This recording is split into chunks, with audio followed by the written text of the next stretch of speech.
Assalamualaikum warahmatullahi wabarakatuh. Menarik sekaligus tema yang disampaikan pada malam hari ini, karena temanya juga sangat mengerikan begitu. Baik menarik dan juga mengerikan. Karena apa? Karena orang-orang yang betul-betul mendapatkan predikat maksiat itu termasuk yang lalai. Padahal si Salik walaupun masih duduk di musyahadah fana, itu pun juga masih terpeleset. Ini kan termasuk juga masuk ke ranah maksiat kalau lihat temanya pada malam hari ini. Dan ini kan termasuk sebuah perjuangan yang tidak mudah untuk lolos dari maksiat tersebut. Nah, pertanyaannya adalah bukan itu pertanyaannya. Yang saya maksud adalah ketika kholwat itu kita itu kadang-kadang bangun tengah malam itu kan kadang-kadang sulit ya Gus ya. Seumpama diganti sore atau siang itu bagaimana? Dan ketika kholwat itu kadang-kadang pikiran itu kadang-kadang juga belarah urusan duniawi gitu. Itu juga ikut-ikut ya. Nah, itu bagaimana caranya bisa fokus begitu. Itu yang pertama. Yang kedua, saya punya teman itu Gus mengamalkan amalan tidak tidur. Ketika saya tanya, jadi tidurnya itu lupa gitu, lali ya, tidur lali atau tidur lupa, tidak disengaja. Nah, ketika saya tanya itu dia mengamalkan sifatnya Allah yang tidak tidur, taqarrubillah. Nah, menurut dia begitu. Apakah ini termasuk bernilai dzikir atau dzikran katsiro? Saya kira itu. Assalamualaikum warahmatullahi wabarakatuh.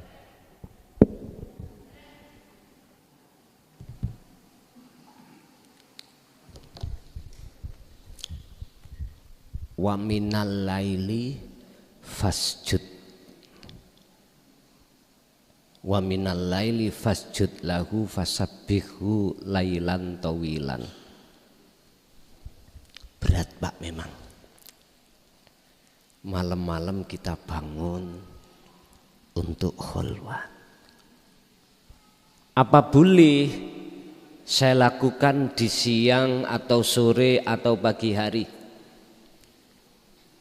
Pak nyun sewu, kalau ranahnya itu kita membahas tentang hakikat, bukan malam seperti ini yang dimaksud keadaan dohir ini, bukan.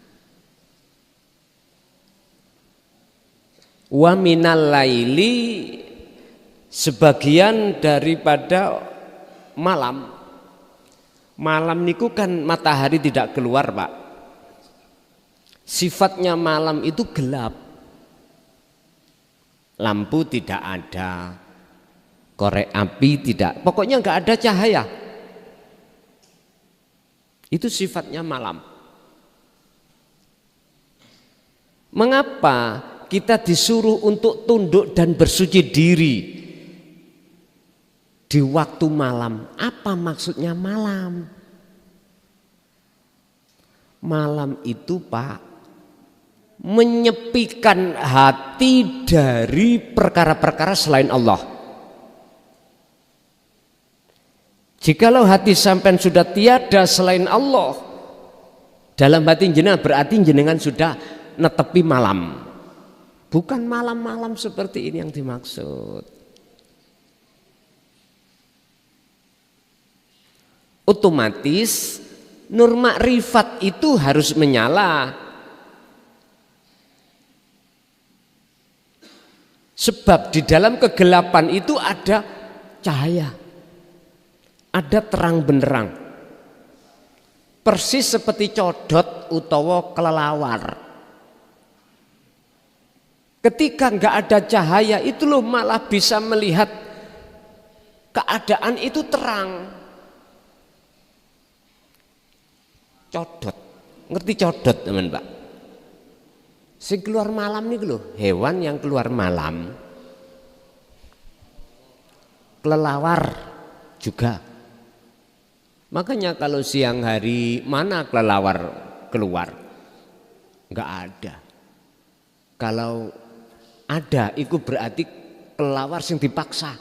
Dulu zaman kecil saya itu suka Pak goda kelelawar di dalam pupusnya gedang. Mesti delike ning gunung. Golek nggen sing ngapunten, sing peteng-peteng ngoten. Bolehkah saya berkholwat tidak malam hari? Nyuwun sewu. Kita sudah tahu definisi kholwat. Itu tidak terikat waktu atau keadaan, Pak. Artinya monggo. Supaya betul-betul jenengan iki mendapatkan alam yang gelap. Artinya hati bisa mendapatkan sesuatu alam di mana sudah tidak ada penghuni kecuali aku Allah. Otomatis Allah akan mendatangkan nur ma'rifatnya untuk mengusir penjajahnya hati tadi. Apa?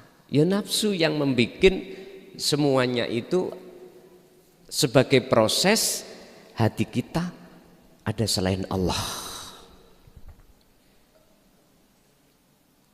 Baru ketemu malam yang sebenarnya. Akhirnya jenengan tadi codot. Ya. Tadi codot. Justru gelap bagi orang lain, bagi jenengan adalah terang. Orang lain karena memandang semuanya makhluk, oh bersinar Pak. Dunia ini yang wujud. Akhirnya hatinya beriman yang wujud adalah makhluk.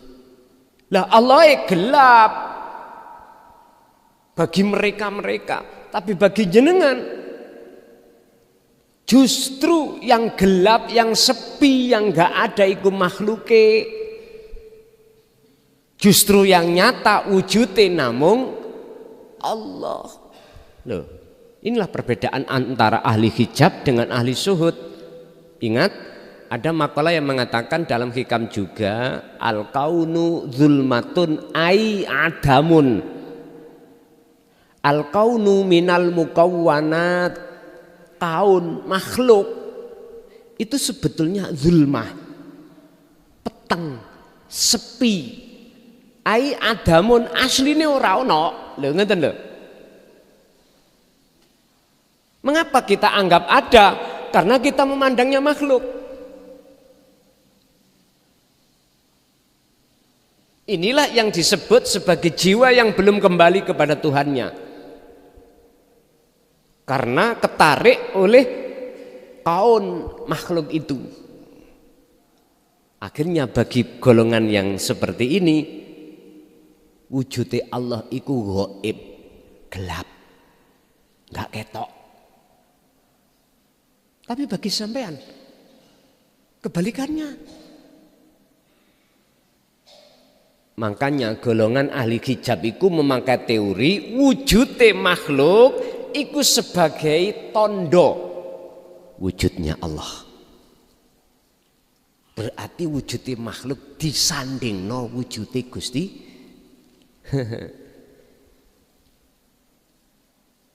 Iki koyoke bener, tapi sih kurang bener Pak. Saya ulang, wujudnya makhluk kita jadikan sebagai bukti tanda wujudnya Allah, sebab makhluk sing mujudno Gusti. Masuk akal nggih? Oke. Bener tapi sih salah.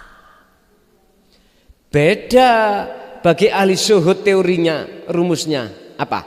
Wujudnya Allah sebagai bukti atas ketidakadanya wujudnya selain Allah. Saya ulang, wujud Allah yang sudah nyata bagi arifin baik atau bagi golongan yang sudah sampai pada Allah wasilin, wujud Allah itu justru sebagai tondo bukti ketidakwujud selain Allah. Makanya ojo salahno Syekh Siti Jenar, ojo salahno Al-Khalat. Jangan disalahkan surat Toha ayat 14. Jangan kau salahkan surat Al-Anbiya ayat 25. Salahkanlah kita sendiri. Yang kita itu masih jauh dan selalu lalai pada Allah. Mestinya gitu. Justru adanya tauhid datang itu adalah kabar gembira. Mubasyiron, kabar gembira bagi kita yang berpuluh tahun jiwa ini tenggelam dalam jalannya nafsu. Mestinya gitu. Berhubung yang didepankan egoisme, ajaran salah iku semoga sakarep sampean. Tak terus nih olehku ngaji ya. Yang kedua, aku punya teman yang punya amalan tentang tidak tidur. Iki bukan tidur mata dohir, Pak. Asli niku gak tidur mata ruh niki lho sing gak tidur. Lah mata ruh, mata hati dikatakan tidak tidur alias hidup. Mata hati yang fakotis tamsaka bil urwatil wuthqa lam fisomalaha, yang selalu zikir ingat pada Allah. Bukan moto dohir iki, Pak. Sing gak tidur itu bukan.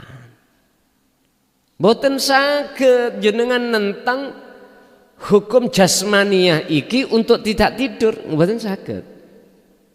Bahasa logis, mata itu punya hak istirahat alias tidur. Ada, telinga juga begitu, semuanya. Sebetulnya amalan yang tidak tidur, tidak makan itu adalah ruhaniyah. Mata ruhaniyah jangan dibuat untuk merem, harus melek terus. Walaupun jasad iki merem ataupun melek, meripat ati harus melek terus. Caranya bagaimana? Ya ayyuhalladzina amanu dzkurullaha dzikron katsiran fasabbihuhu bukratan wa asila. Niki Al-Azam 4142. Ati sampean ojo sampak putus oleh berzikir. Apa saged? Wis tak kudu dijajal. Dilakoni. Memang betul Bapak tadi tatkala masih ada musyahadatul fana jelas lupa, ada lupanya. Cuman lupa sampean itu jelas tidak mungkin jenengan sengaja. Aslinya jenengan gak ingin untuk lupa kalau sudah tahu dzikir yang sebenarnya. Oleh karena jenengan kali kula diproses Allah di musyahadatul fana, musyahadatul kamil, kedua-duanya itu golongan mahfud, wajib untuk lalai. Jenengan mesti ngerti siapa yang mendzikirkan, siapa yang melupakan. Niki jenengan tahu. Akhirnya hukum di mata Allah laksanan jenengan cara syariate puasa siang hari jenengan iki lupane poso mangan sego sak piring batal napa mboten? Lupa jenengan batal mboten? Mboten. Syariat maksudin jenengan iki dalam hal mengingat pada Allah, nggak ada unsur sengaja untuk melupakannya, maka itu di mata Allah masih dimakfu. Wala baghin wala adin innallaha ghafurur rahim. Karena memang proses jenengan, kecuali jenengan sudah di makom musyahadatul baqa, ini nggak bicara baik siang maupun malam, baik keadaan tidur atau tidak tidur, hati sampean nggak bisa lupa, putus dari zikir nggak bisa. Coba jenengan tidur si ambekan mboten? Ambekan toh? Lah, rohaniah zikir terus iku, Pak. Nek akal memang Allah sisihno wis sudah. Rohaniah kesadaran aku Allahnya nggak bisa putus. Mboten saged.